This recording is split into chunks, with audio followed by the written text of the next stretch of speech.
एक बारे भूपति मन माही, पैगलानी मोरे सुत नारी। एक बारे भूपति मन माही। देखो, रामायण जी की चौपाई बड़ी सरल है। हमारे साथ आप भी गाओ, इधर बोले एक बार तो आप भी दोहराओ, ऐसी कथा सुनने का आनंद है। एक बारे भूपति मन माही, पैगलानी मोरे सुत नारी। एक बारे भूपति मन माही, पैगलानी मोरे सुत नारी। गुरु गृह गयहु तुरत मही पाला, गुरु गृह गयहु तुरत मही पाला। चरण लागी करी विनय विशाला, चरण लागी करी विनय विशाला। निज दुख सुख सब गुरु ही सुनायहु, कहे वशिष्ठ बहुविधि समझायहु। निज दुख सुख सब गुरु ही सुनायहु, कहे वशिष्ठ बहुविधि समझायहु। कहे वशिष्ठ बहुविधि समझायहु, कहे वशिष्ठ बहुविधि वशिष्ठ जी ने समझाया। वशिष्ठ जी ने क्या कहा? बोले, वशिष्ठ जी ने कहा, राजन धैर्य धारण करो, धैर्य रखो। आज तक तुमने धैर्य रखा है, 60,000 वर्ष बीत गए। राजा दशरथ के धैर्य की तो प्रशंसा करनी चाहिए। धैर्य नहीं टूटा, 60,000 वर्ष तक धैर्य धारण किया। वशिष्ठ जी ने कहा, बस कुछ दिन और धैर्य धारण करो। एक पुत्र नहीं, 2 पुत्र नहीं, 3 नहीं, 4 पुत्र होंगे आपको। और ऐसे वैसे नहीं होंगे, ऐरे गहरे नथु खैरे नहीं।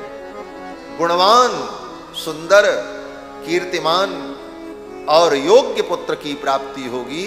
राजन चिंता मत करो। धरहु धीर हुई है सुत चारी, त्रिभुवन विदित भगत भयहारी। धरहु धीर हुई है सुत चारी, त्रिभुवन विदित भगत भयहारी।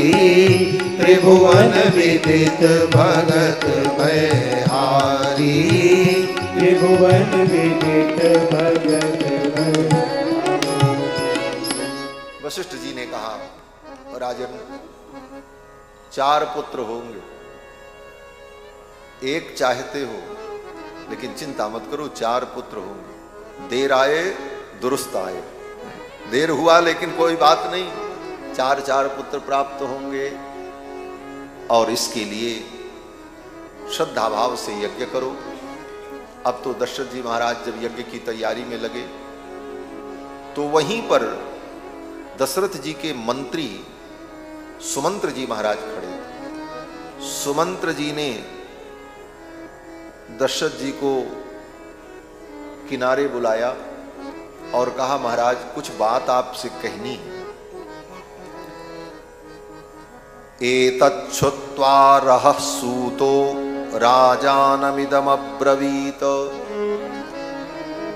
मंत्री सुमंत्र जी ने एकांत में बुला करके महाराज दशरथ के कानों में धीरे से कहा, राजन एक बात आपको मैं बताना चाहता हूं। मंत्री तो मंत्रणा ही करता है और मंत्रणा एकांत में होती। एकांत में सुमंत्र जी ने कहा, राजन आज से वर्षों पूर्व एक बार ऋषियों की सभा हुई और उस सभा में बड़े बड़े मुनि महात्मा एकत्रित हुए और संयोग से मैं भी वहां था। उस सभा में अनेक प्रकार की चर्चा हुई, उसमें एक चर्चा आपके विषय में भी हो रही थी। क्या चर्चा हो रही थी? बोले किसी महर्षि ने वहां चर्चा की कि परम पुण्यात्मा श्री दशरथ जी महाराज हैं, उनको संतान की प्राप्ति नहीं हुई, उनको संतान की प्राप्ति कब होगी और कैसे होगी, इस विषय की चर्चा ऋषियों के मध्य में हो रही थी। वो राजा परम सौभाग्यशाली होता है जिस राजा के कल्याण की चिंता देश के ऋषि मुनि महात्मा करते हो। जिस देश के ऋषि मुनि महात्मा ज्ञानी जन राजा के कल्याण की कामना करते हो, वो राजा साधारण नहीं हो सकता, परम धर्मात्मा। सुमंत्र जी कहते हैं, राजन उसी सभा में भगवान सनत कुमार बैठे हुए थे। भगवान सनत कुमार ने कहा, सनत कुमारो भगवान पूर्वम कथितवान कथाम। भगवान सनत कुमार ने उस सभा में ऋषीणाम सन्निधौ राजस्तव पुत्रागमम प्रति, आपके पुत्र प्राप्ति के विषय में सनत कुमार भगवान ने जो कहा वो मैं आपको बताना चाहता हूं। दशरथ जी ने कहा, क्या कहा?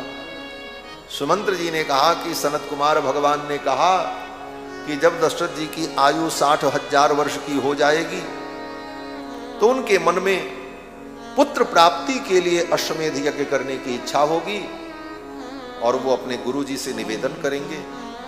तो उस समय कश्यप महर्षि के पुत्र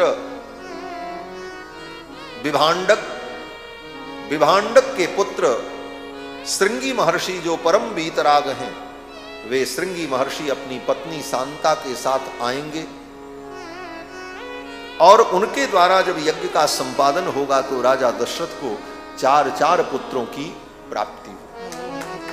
ये सुमंत्र जी ने जब दशरथ जी को बताया, तब दशरथ जी ने कहा, मंत्री वर्य, आपने तो सही समय पर इस आख्यान को बताया, नहीं तो ये यज्ञ शुरू हो जाता। वामदेव, जाबाली, काश्यप, सुयज्ञ, वशिष्ठ, ये सब लोग तो थे ही करने वाले, ये सब विद्वान थे, यज्ञ करा सकते थे। लेकिन इस यज्ञ को तो श्रृंगी ऋषि के द्वारा होना है। आपने बता दिया, बहुत अच्छा किया।